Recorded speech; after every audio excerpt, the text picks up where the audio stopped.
Good afternoon. We're going to call this meeting to order. And the agenda has been issued and passed to everyone. And the first order of business is the approval of the minutes from the previous meeting. I would ask for a motion to approve those minutes. I move it. It's been Second. moved and seconded. All in favor? Aye. Aye. Thank you. We're going to now come to Ms. Rogers to take us through the balance of the agenda. Good afternoon. The next item on the agenda is the securities transaction report, and this is covering the time period of October 21st, 2024 through November 15th, 2024. During that time, we purchased $65 million in securities, and the redemption for the same time period is $215 million. During that time period, we had 6 securities that was called, and that's due to the interest rates were dropping. And most of our securities do have a Bermuda call, so normally on the first quarter, they're called. Are there any questions? Hearing no questions, I'd like to entertain a motion. Move approval? Second. It's been moved and seconded. All in favor? Aye. Thank you. The next item is the swap portfolio. For the month ending October 31st, 2024, the fair market value was $7,981,185 compared to the month before, which was $9,011,431. We had our interest rate in October. The 10-year treasury was 3.81%, and the amount went up to 4.28%, which reflects in the value of the securities, the market value decreasing. And so basically, UBS holds 40% of the portfolio, and Goldman Sachs holds 60% of the portfolio. Are there any questions? Hearing none, we'll receive that report as presented.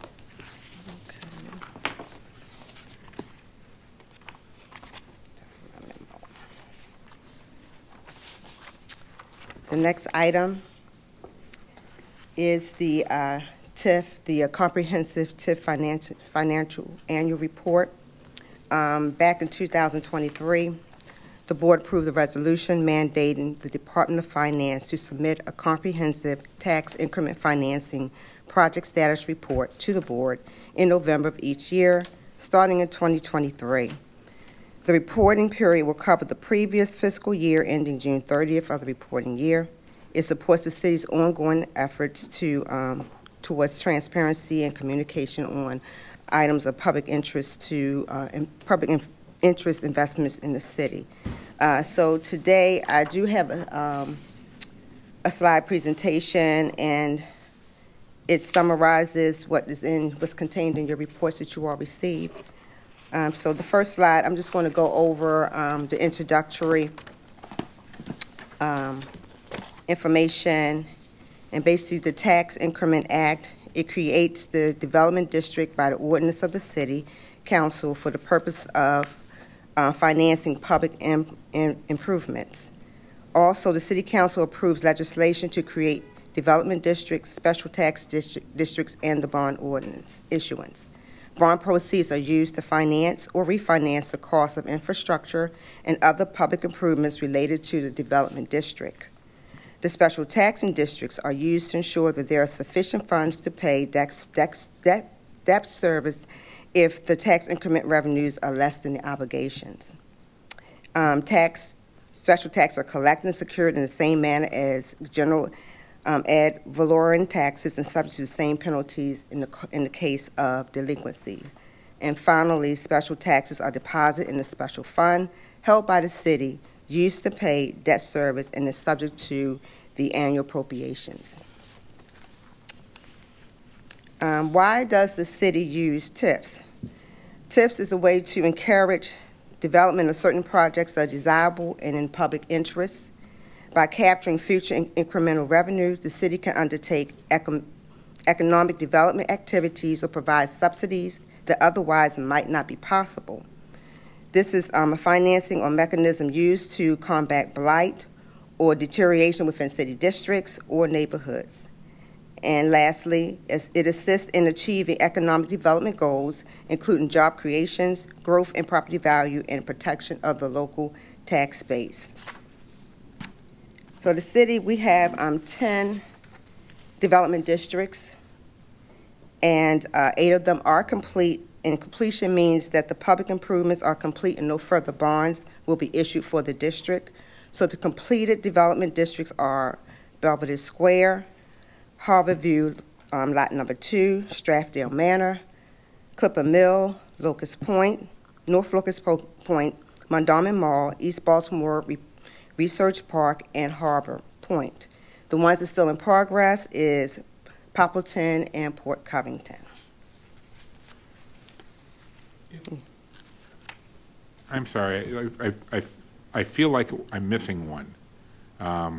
Isn't there a TIF district that, Are you referring to PSO? yes. Okay, yes, so we haven't issued bonds for those yet. Oh, but okay, it we is- haven't actually spent anything Right, yet, so that yes. doesn't, I got you, that's fair, Yes. gotcha. So that's not included in this Yeah, report that yet. So the next part is our summary of bonds outstanding. This period that we're covering, we have $360,270,947 in bonds outstanding. If you have questions, you can ask questions as we go along. Outstanding meaning we've paid off all the others? No, so outstanding meaning we still have, these is obligations the city still have to pay. Right, okay, so like, for example, Belvedere Square, we issued $2 million worth of bonds, but we've paid off all but That's correct. $241,947. Okay, thank you. Okay. And going to the next slide is the taxable assessed values. So our base values, when we first issued the bonds, was $158,962,494. The incremental value that was, since the phase in the development, is $1,397,530,578. So during that time period, since the inceptions of these development projects or developments in these development districts, we have earned $1.3 billion in assessed values. Going on to the next page is, you have a question? Yeah. How did you develop, or how were these valuations developed? The State Department of Taxation, yeah. Okay, I mean, Yeah. I remember all of these, and I'm astounded at some of the values. Oh, okay, yeah, that's where we pulled the information from the state records. Okay, Are you astounded that they're so high or so low? so high. Very impressive. The two that sort of leave me, the one that leaves me speechless is the East Baltimore Research Park Development District. Because that has clearly been,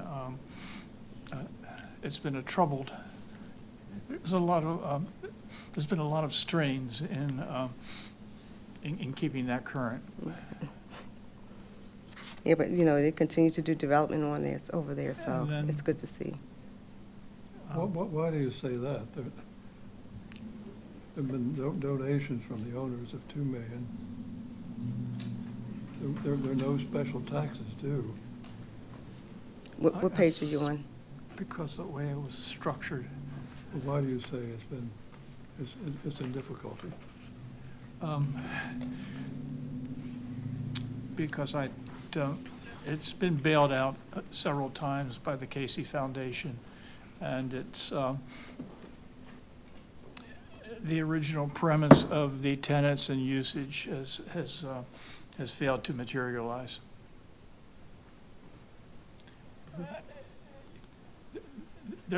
Bob, there's a lot of Okay, well, I just. there's a lot of Yeah, the num- detail, there's a lot of Okay, but the detail nu- behind this Okay, that, It may not have been, it in could- any event, there's been, in terms of the revenue, it doesn't show the difficulty.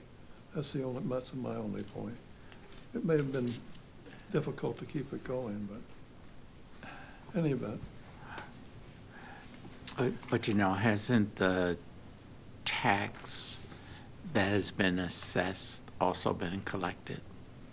Yes. And so, Fred, so the value is the accumulation of the tax assessed value.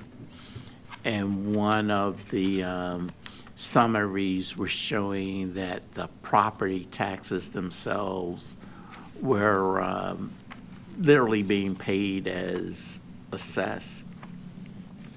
I actually had an opposite thought because within that area, there were a lot of properties assessed at $7,000, is correct. which I thought was relatively low for the various properties, especially in today's market value. I do know that there were a number of residential properties built. That's correct. Which is probably what is driving up part of the property. I have no idea the occupancy of the North Wolf Street building, which was originally supposed to be occupied by Hopkins, and I don't think has been.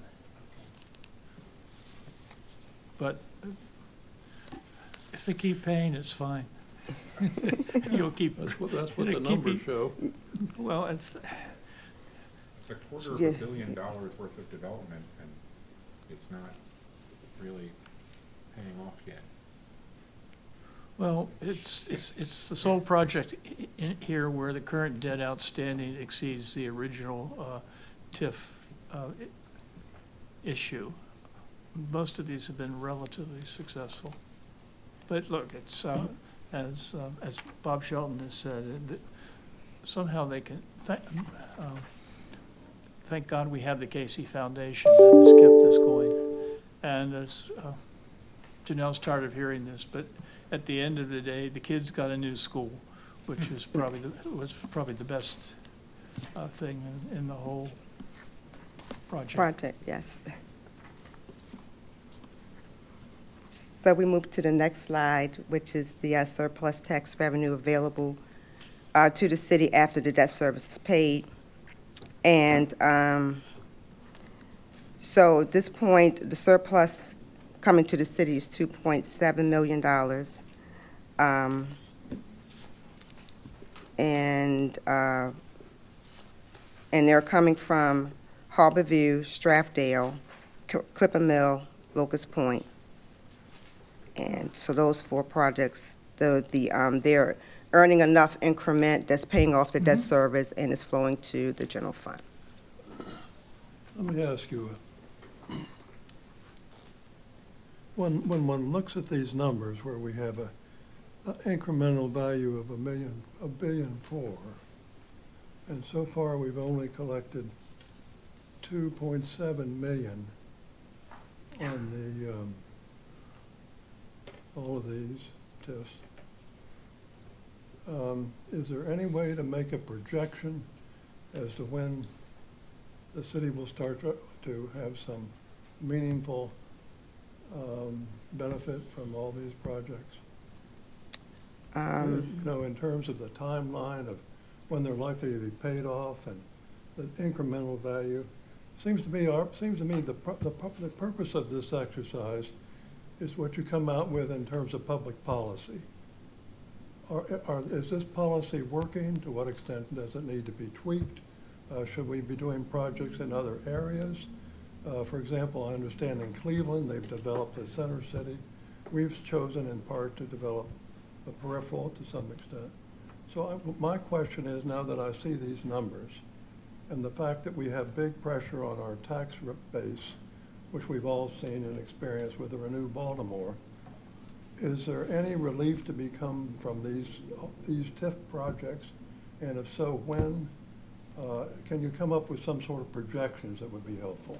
Because it seems to me, from our point of view, what do we need, what do we derive from as a public policy from these TIFs that we have been issuing? Yeah.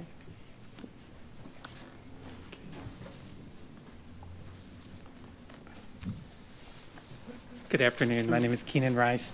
So yes, we can do a projection, and I think that would actually be a very good idea. And I think some of the news would be good. For example, so let me clarify that the total revenues are actually $27 million a year, but there's a lot of debt service that's getting paid from that. So that's why the net is only $2.7 million. Okay, I understand that. Okay, so one thing that's going to be pretty significant in the very near future is Harbor Point not only received a TIF, but it received tax credits that lasted for up to 10 years. Those are starting to burn off, and it's going to be some really significant new tax dollars that are going to come into the city. And so it's burn off. And some of the others, we're also going to start seeing some, significant increase. Well, in Belvedere Square, we only owe $271,000 left on those bonds. And so it's not going to take much longer to pay those off. And we'll start seeing some of these others, the amount of bonds outstanding is pretty low. So we'll start seeing, some significant increases. But the biggest increase we'll see is on Harbor Point as their tax credits, because that's some really significant Well, dollars. if you could do that projection, I think. We from can. a We can do that. Public policy point of view, it'd be helpful. Yes, and I also did want to mention about the public policy, because certainly tax dollars is an important part of the public policy, but it's not the only component. Often there are land use issues. For example, some of these projects, the purpose was to provide workforce housing or affordable housing. Strathdale, for example, we never thought the city would earn much money from Strathdale, but it provided some very valuable workforce housing. How many of these projects are nonprofits? Well, most of them are nonprofit. So we're never gonna see EBDI. a whole lot of I'm sorry. Most? Are not nonprofit. Yeah, there we go. I'm sorry, I misspoke, yeah. So EBDI has a very strong nonprofit component. The advocate group there was totally nonprofit. It was Annie Casey, Johns Hopkins, and the city of Baltimore basically came together. And what drove that was really land use considerations. It wasn't tax revenue. There was never an expectation the city would make a lot of money in tax dollars from EBDI, but it was a highly blighted area. And the goal was... They're different policies. Exactly, there's different policies for the projects. Keenan, may I add something to Sure. your comments? Yes. The TIFs were originally done, it was always for a but-for. And the funds in the TIFs were used for public infrastructure. So it's not quite the same measurement that you can use for, this doesn't represent the whole real estate project. This, in Right. fact, They're both using the same way. oh yeah, we're using the same, look, this doesn't represent the whole project. This represents public infrastructure. It represents parks, roads, a bridge in one case. I understand. But you have to look at the whole development and the spin-off benefits of the whole development when you begin to consider the economic viability of these. I understand the but for. North Locust Point was thank God Allied Chemical, that's the one, isn't it, where we buried 15 feet of earth on top of a concrete bunker? That was Harbor That's Point. Harbor Point. That's Harbor Point. Yeah. Thank God they did that, because that was a vacant, Right. it was a terrible site. And now there are hotels, there are restaurants, I mean, Okay, but the end result is we have two Baltimores, in the way I look at it. Mm-hmm. We have two Baltimores. Mm-hmm. Harbor Point is a people, upper middle class, affluent. We do have theaters, we do have restaurants, we have a Ritz-Carlton. But in terms of, we have developed, I'm trying to figure out, it's a matter of public policy, whether we should continue that. Locust Point is a done deal.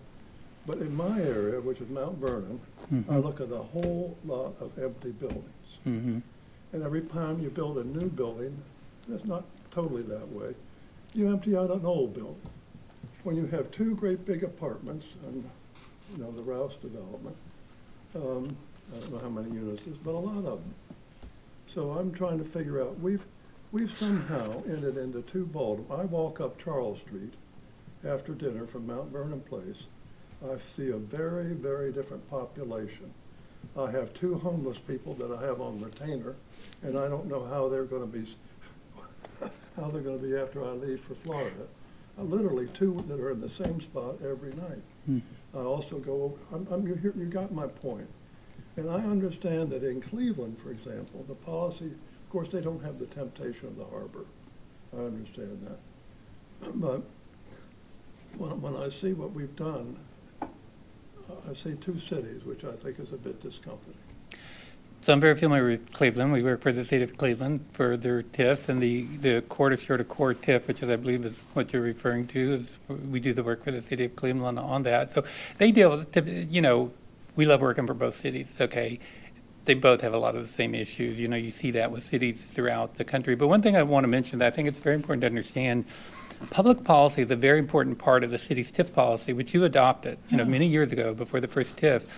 One mechanism to ensure that that public policy is addressed is any TIF in the city of Baltimore has to be proposed by a department of the city who comes to you and says, this is part of our mission. You know, this TIF will help us accomplish. So developers don't literally propose a TIF. Now, a developer may go to BDC or they may go to Housing and Community Development, but they don't actually, if you look at the applications for TIFs, every application is from a department of the city who comes to you and says, we're asking the city to create a TIF because this is part of our strategic mission, and this will help us accomplish our strategic mission. So there are different missions, obviously, but every TIF that's approved, before we actually really go forward with the TIF, the first thing we have to do is to come to you and get your blessing, basically, that TIF meets your policies, and one of your policies is that it's accomplishing a goal of the city, that by a department of the city has an adopted goal, and this TIF is going to help them accomplish that goal. Well, I would go back to the days of St. Schaefer, where we developed the inner city. Schaefer used what was called a pilot, payment in lieu of taxes. Similar idea. And I don't have, this is just an observation and a question. I don't mean to imply any criticism or anything that could have been done differently or should have been different. I'm just looking at the results and wondering if I don't know how you know, we've got a big hole in what used to be Charles Plaza, and it's just sitting there. So the city still uses pilots. In fact, the money we're waiting for on Harbor Point is largely, you know, a tax credit, which is similar to pilot. But one of the things the city learned from pilots is one reason why, in some cases, they still use pilots, but in some cases they moved to a TIF. They found that in some cases assessed property went up a lot more than the projected, and in a pilot, that benefit all goes to the developer. Because let's say a developer agrees to pay $250,000 a year on a pilot, the rest is going to be, you know, abated, and that was based on, maybe it was based on a projection that the property would be worth, you know, $25 million. It turns out over time the assessments go up more than expected, and it's worth $50 million. Well, guess who's getting 100% of that benefit? The property owner, the developer. But the TIF, the taxes on that increased value come to the city. Yes. That's one reason why the city said, okay, pilots have a place, but we're leaving a lot of money on the table. We're giving developers a lot more money than we ever intended to give them. And so that was one reason why the city moved to looking at TIFs as well as the pilot. I wasn't looking at the mechanism so much as the results. Yeah. Would the city be better off without these projects?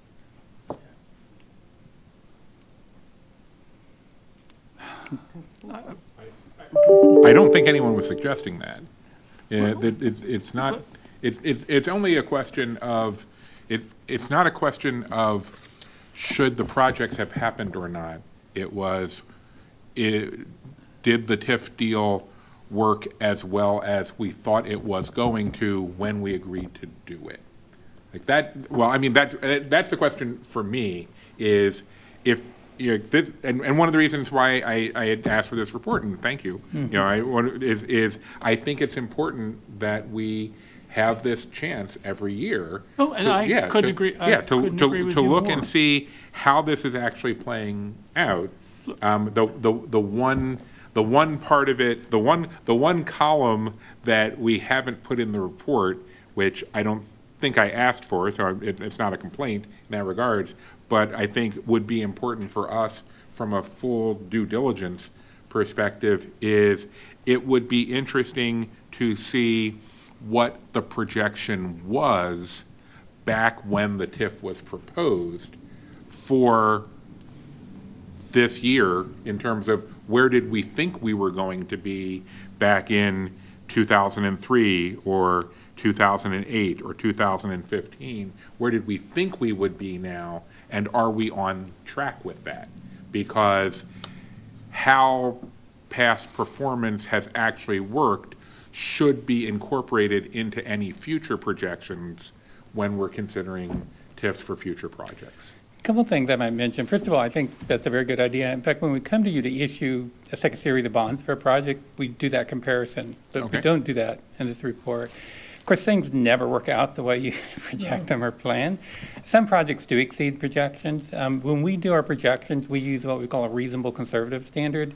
Projections, there's a range of reasonable possibilities. Projections are never precise. We want to be on the side of doing a projection where there's more possibilities the projections are going to be better than we projected. But of course, there's a lot of things that can't be controlled. We were talking about East Baltimore earlier. That's a project I could tell you that's underperformed. But it came to the first bond issue was in 2007, and what happened in 2008, the Great Recession. It has fought a lot of headwinds. Port Covington right now, I can tell you it's going to come in under projections because we went to the market and COVID hit. There's things like that you can't predict. Some of these projects, I think Harbor Point has been a spectacular success. And you look at everything that's been accomplished at Harbor Point. You have T. Rowe Price relocating there. You have Exelon located there. You have. Stunning. I'm sorry. Stunning. It is, and that was property that for decades was fenced off. It was contaminated property, a brownfield on the waterfront, and no one had access to that waterfront. That was one of the important public policies, was let's give the public access to the waterfront. And that was, but that property couldn't be redeveloped just by the private sector alone because it was so expensive to redevelop that property on the waterfront with the contamination and the cap that was on that property. So, and I would suggest, in looking at not only how they performed, based on their numbers, but have they accomplished the objectives, the goals? Because I think many of these projects, whether it's, providing access to the waterfront, providing a great location to keep corporations, attract corporations, Morgan Stanley, after 9/11, companies in New York City wanted to look for locations outside of New York City, and one of them was Morgan Stanley that located in Harbor Point. And I think providing the affordable housing at Strassdale, It's that's 1,200 jobs. yeah, in jobs. Look at thousands of jobs, in Harbor Point. Yeah. So, I think that's an important consideration is what was the purpose, the public policy, and have we accomplished with policy? Then I think a lot has been accomplished with the TIF, but it would be good to track that for you to know. I noticed Port Covington. Who's on the hook for the special taxes? Who's the owner? So primarily at Goldman Sachs. It's a private entity. Goldman Sachs is a lead. So for the raw land, Goldman Sachs is the primary owner. So the $3 million has been paid by Goldman Sachs. Yeah, no, so some of it is owned by, For the rest of it too, is it efficiency? so, well, it's whoever owns the property is on the hook for it. And they don't pay it, their property will get sold at tax sale, which I don't think will happen because the property's worth a lot I think it's more. only the original developer that's liable. Well, so the buildings that were built there are owned by entities that Goldman Sachs put together. They're not a primary owner. They put together an investment fund. So like if you take, the multifamily housing or you take the hotel, Goldman Sachs put together an entity. It's the first developer that's liable. So what I wanted to explain is, so those vertical buildings agreed to pay a portion of the special tax. Okay, not most of it, but so all of those vertical, because they all got a 10-year tax credit. So part of the deal was, since they got a 10-year tax credit, they agreed to pay some of the special tax. But most of the special taxes is paid on the land, and there's an entity that owns that. The primary owner of that entity is Goldman Sachs. Now, probably through an investment fund. I don't know, it's coming right out of But Goldman anyway, Sachs. whoever has it, credit is good for the credit. Yes. I think so. I mean, I remember that site because there were industrial plants down there when I was in the banking business. I used to visit that. It's a very unattractive place to go. You had Lock Insulator, which makes the caps for, you had all kinds of industry down there. And that was, what is happening now is, I don't even know how you quantitatively measure it, but it's a qualitative improvement. Well, one of the And city's economic development goals, the city has an incredible asset with all of the waterfront in the Yes. city, most of which wasn't available to the public. So one of the city's economic development goals has been to, let's get access back to the public, to this waterfront. It's an incredible access, and there's going to be 3 miles of improved trails along the waterfront in Port Covington. And you know, it's just going to create great public access, plus being an incredible amenity for businesses who, you know, also love to be on the waterfront. So I think Port Covington, you know, it was approved for very specific goals, and I think it is accomplishing those goals. But it may be, if we run the numbers, my guess is we would be a little bit behind because they came on the market just as COVID hit. Well, Under Armour is going out there, aren't they? Yes. Which was important. There are cities all over this country that approached Under Armour and said, come to our city. We'll give you all kinds of, you know, tax handouts and benefits. And they decided to stay here in the city of Baltimore, but they wanted a new headquarters. And you know, their new headquarters is being built there in Fort Covington.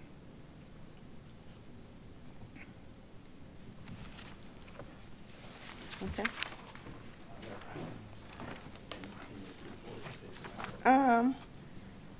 Well, we went over the net amount that's flowing to, well, the next slide is actually the other revenue that's generated within these districts, as well as the associated expenses. Yeah, I had just a quick question. In matching up the revenues from this table to the revenues in the previous table, I think if someone can go, if you, who's doing the slideshow area, like Go back. this table says the total available revenue for Port Covington is $7,031,144, but in the next table it's a little bit more under revenues for Port Covington, and I was just curious what additional revenues are listed in this table that aren't listed in the previous table.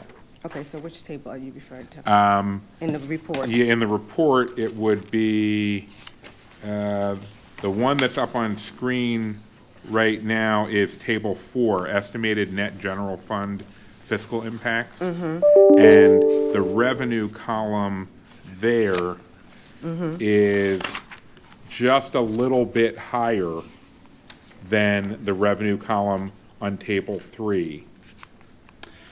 If I can explain the difference, on Table 3, these are the revenues available to pay the bonds. In Table 4, it's total tax revenues to the city, including revenues that are not available to pay the bonds. Because Table 4 is a net fiscal impact. It's comparing all of the tax revenues and all of the expenses to show the net fiscal impact. So this includes taxes, like income taxes, are not included in Table 3 because they're not available to pay the TIF, whereas Table 4 would include taxes like income tax. Oh, okay, so Table 4 is continuing to, so when you say income taxes, that's a projection? Well, no, this would be actual. Now, there's not a lot of income taxes Right. yet, but so I'm just using it as an example. Table 4 will include all of the taxes the city receives at Port Covington. Like parking tax or something like Yeah. that? Right. Exactly. Okay, gotcha, all right. But the Okay, other thank you. table, this is just the increment tax. Because the parking tax. taxes are taxes to the city, but they're not being used to, Pay the bond. okay, so they would definitely show up in net fiscal impact. Yeah, and also, Janelle just pointed out, Table 3 are just the incremental property taxes. It's not the total property taxes.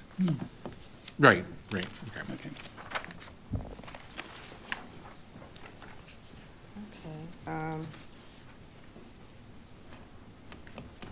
So then I just go to the last slide with conclusion. Overall, the development districts are performing within the reasonable expectations of our fiscal projections. And as you see in the report, we have increased the taxable assessed value. We have positive net fiscal impact. All the special taxes have been collected to pay the debt service, and the surplus taxes are flowing into the general fund. Any And final this- comment? Oh, Because just- I think that's an important conclusion.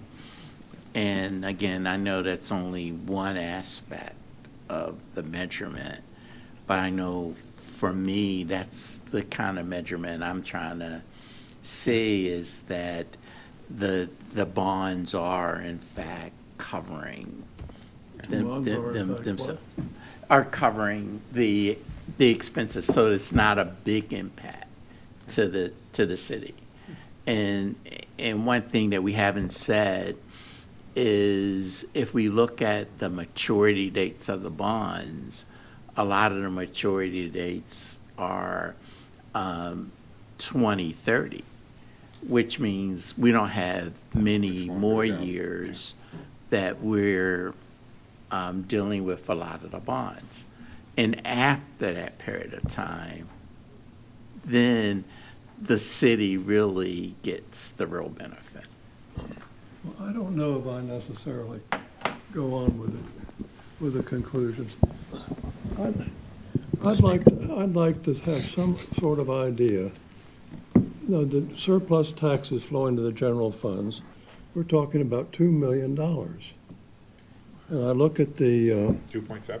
I understand that the and then I see that the incremental value as of today is $1.4 billion. And so that part of Harbor East, is it contributing anything to the tax base of the city at this time? Was Harbor East a tax? What's Harbor East? You're thinking Harbor Point. Harbor Point, Yeah. I call it Which is on Harbor East. East Harbor. Is Harbor Point contributing at this point in time anything to the tax base of the city, is my question. Well, we can look at the economic, Look, this is meant to be this isn't necessarily critical. I understand there's a lot of things staying in the city that might not have stayed for the city if it were not Harbor Point. I understand there's population, there's jobs. I mean, there are all sorts of public policy that's involved. But I'd like to have some sort of idea whether at this point in time Harbor Point is contributing anything to the tax base of the city, and if not now, when? So we can look at Table 4, and we can see that the estimated impact for Harbor Point is $3.9 million. Okay, so it's contributing almost $4 million. That number is going to start going up a lot. I agree with you. It's been, all these 10-year, enterprise zone tax credits, that taken 10 years for those to burn off, but they're very close now, some of them to start burning off, and that number is going to go up a lot. But while we were waiting for those, enterprise zone tax credits to burn off, taxes have been very low. See, I'm struggling with, when I go up Charles, I have a very limited vision. When I go up Charles Street, I see 5 empty restaurants. And I'm wondering how they're paying their taxes. And then you go over to Harbor Point, you see flourishing restaurants, flourishing hotels. And what I'm just trying to get I understand that, a lot of that's in Harbor Point might not be in the city anymore. But I'm still trying to understand whether they are contributing now to the tax base of city, and if not now, when? That's why I was trying to. Well, so they're contributing almost $4 million now, okay? But we can prepare a projection that will look at, But when. You have the credits too, which Right. apparently were So we involved. know the numbers, Yeah. and I can see those numbers, when those tax credits are going to burn off. So we can do a projection. We can add that to this. And I think that would be very meaningful. For example, Belvedere, those bonds are going to be paid off next year. And in Harbor Point, we're going to start seeing those tax credits burn off within a very few number of years. And so we're going to start seeing some really significant tax increases. Well, in terms of my mind, I'm sort of questioning the conclusions that you come out to, because I think there may be, and this is just it's not a criticism, it's inadequate in some ways, let me put it that way. Well, I think, I think you have to look at the full picture, okay? That's what I'm struggling to understand, and whether we ought to continue to perpetuate it. Right. But I think if you look at, first of all, I think that the numbers, we're showing an $11.5 million positive fiscal impact from the TIF projects. That's $11.5 million surplus over and above expenses, from the TIF projects, okay? And for every one of these projects, analysis was done to say, would this project happen without a TIF? I understand the but-for part of it. Exactly. So that's $11.5 million of net fiscal impact. So that's not nothing, okay? But we are going to see over time those numbers going up significantly, okay? But I think you also have to look at the other, purposes like Harbor Point, the corporations that, have located there. and the Exactly, I jobs. understand. Yeah. I'm just struggling to understand, apart from what should have been done, could have been done, is what the result? Mhm. And how will it change over time? Yeah. Okay. I'm just trying to also get some clarity, because on one hand, we're looking at this fiscal impact. Generally, when TIFs are done, and in the forecast, they're looking at other impacts, whether it's the related construction costs and the taxes from any payroll increases and et cetera. So and I'm just, the clarity of the question, the forecasts that you're looking for, are you looking for those anecdotal increase or forecasts as well? Or are you just looking at the forecast of, I'm again, the looking at net how do fiscal you come to impact? know what the public policy should be going forward? In other words, the but-for case, sure, but what's the end result? I've seen each one, there's an employment piece, there's an income tax piece, all of these sorts of things. But the end result is troublesome if it continues to perpetuate itself. Well, I think, see, it's a good question, and that's your job, to ask questions like that. So we always appreciate and welcome those questions. I like to say not getting questions getting questions doesn't concern me. It's when we don't get any questions that I'm concerned, because your job is to help us, pay attention to this, okay? But number one, I think you look at $11.5 million positive fiscal impact. I think that's important. And that number is we're going to start seeing significant And increases. you're going to give us a projection Yes, of when? that's a very good idea. We can definitely add it to the report next year. If you want it before then, we can do it before then. I think next year's fine. Okay. Bill, But you're the, Yeah, that's right. I think it's also important to look at the policy. These had different policies, like, Strathdale Manor, Clipper Mill, East Baltimore. Those weren't about making a lot of money for the city. In fact, we expected to lose money on Strathdale, so I was very pleased to see. Actually, we are losing a little bit of money on Strathdale. We fully expected that because, providing housing at people at that income level doesn't really produce positive money for the city, but it's a very important public purpose, to provide quality housing. So you have to look at, what was the purpose and the policy. But I think there's also just a common sense question. And someone asked a question earlier, are there any of these projects that we look at that we'd rather not be in the city? And honestly, I look at every one of these. Now, a couple of them haven't been successful. Mondawmin Mall has fortunately Target closed. That was one reason why, for the redevelopment there was to attract Target. So you'd have to say Mondawmin Mall, and it was I think it was a worthwhile effort, but right now you can't really say it accomplished the goal. But I'm sure each one would pass the but-for test and then some.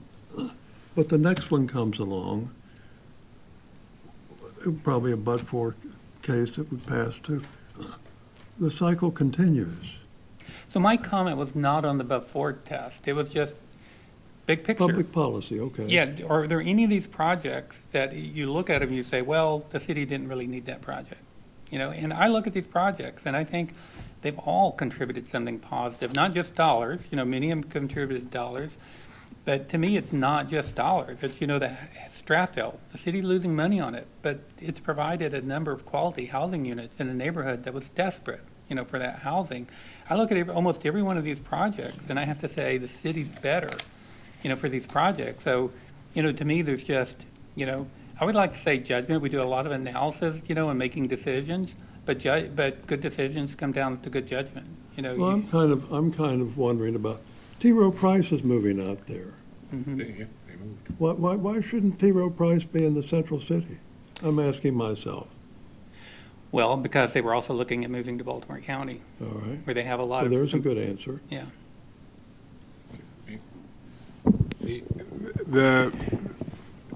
I guess the addition I would make to this conversation is I've been looking at this list and thinking about the last three on here, Harbor Point, Poppleton, and Port Covington, all happened while I was on the city council. And so I got to participate in the very last step in whether or not to approve those. Actually, there was a fourth one that we approved that isn't on here because it never ended up happening, which was Westport. We had approved a TIF for them back in, I want to say 2008 or early 2008, yeah. 2009, yeah. I guess I would agree in that the project is intrinsically good. Like, it is a good thing for Baltimore that the project happened. The struggle I always felt that we went through, at least that I saw in the city council side, and I'm sure that inside other agencies like the BDC or finance, they may have had separate struggles. But the struggle we always went through was, are we providing the absolute least amount of help to ensure that we get the good project that we say we want? Like, is there any, like, yes, nobody's questioning the but for. Mm-hmm. Yeah, it's like, yes, yeah, you definitely could not do this project without some help. But I'll take Harbor Point as an example. Did it need $125 million worth of help to do what it was doing? Could it have been the transformative project that it wanted to be with $110 million of help from And us? then the tax base would increase. And that would mean more money coming back to the city sooner, Right. because we'd be paying off less. So I in do want the- to say in the tax that's a bonds. part of your TIF policy. The but for the two-part question, does it need the money, for the development to happen, and how much money does it need? So we actually do that analysis, and if we were to go back and look at the analysis for Harbor Point or every single one of those, we evaluate both questions. Does it need city investment, and how much does it need? Well, like the issue that I remember, and I don't want to relitigate Harbor Point, but I had developers who had worked on other waterfront projects who, I'm just going to say it flatly, who complained to the council that the TIF budget included the cost of continuing the promenade along the edge of the harbor, where in their projects, they had been required, when they did their projects,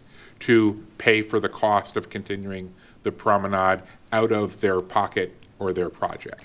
So I would make a distinction between how we spend the TIF dollars, which have to be spent on public improvements, versus the extraordinary costs that create the need for the TIF. Okay, they're not necessarily the same things. A lot of the extraordinary costs at Harbor Point were actually private costs that we couldn't spend TIF money on.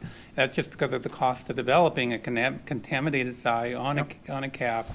So those were So more. in those cases, we were making up for the private costs that we couldn't Right. cover by covering costs that, I hesitate to use the term should, but definitely could have been private costs. Right.